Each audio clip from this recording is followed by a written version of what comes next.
Hello everyone, আসসালামু আলাইকুম। Welcome back to my channel. আজ আমি একটা নতুন ভিডিও নিয়ে চলে এসেছি। সহজ পদ্ধতিতে কিভাবে লেবুর আচার তৈরি করা যায়। এই যে দেখেন, একটা একটা করে আমি ভালো করে ছিলে নিয়েছি। অ্যান্ড ভালো করে ছিলার সবগুলো যখন ছেলা হয়ে গেল, তারপরে ভালো পরিষ্কার জলে লেবুগুলোকে ভালো করে ধুয়ে একটা শুকনো কাপড়ে লেবুগুলোকে দেখেন কিভাবে ধুয়ে সুন্দরভাবে লেবুগুলোকে শুকনো করে নিচ্ছি আমি। ভালোভাবে শুকনো করে মোছার পরে একটু যাতে লেবুগুলোতে জল না থাকে সেটা দেখে খেয়াল রাখতে হবে। এক এক করে একইভাবে ধুয়ে শুকিয়ে নিতে হবে শুকনো কাপড়ে।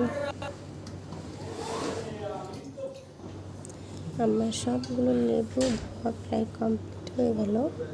এখন বাড়িতে আমার কাঁচা লঙ্কা বেশি ছিল না, কয়েকটা ছিল, সেগুলো এই যে বোঁটাগুলো ছাড়িয়ে নিতে হবে প্রথমত।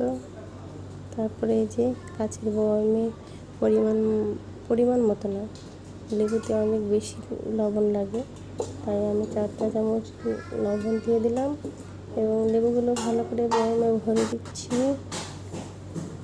তারপরেও আমি আবার লবণ দিয়ে দিলাম এবং কাঁচা মরিচগুলো আমি দিয়ে দিব। তারপরে ভালো করে মিক্স করে নিতে হবে। মিক্স করার পরে ঢেকে নিতে হবে এভাবে। তারপরে 1 মাস পর এগুলোকে বার করে দেখতে হবে, একদম সেম রসগোল্লার মতো হয়ে যাবে দেখতে। Tata, bye bye.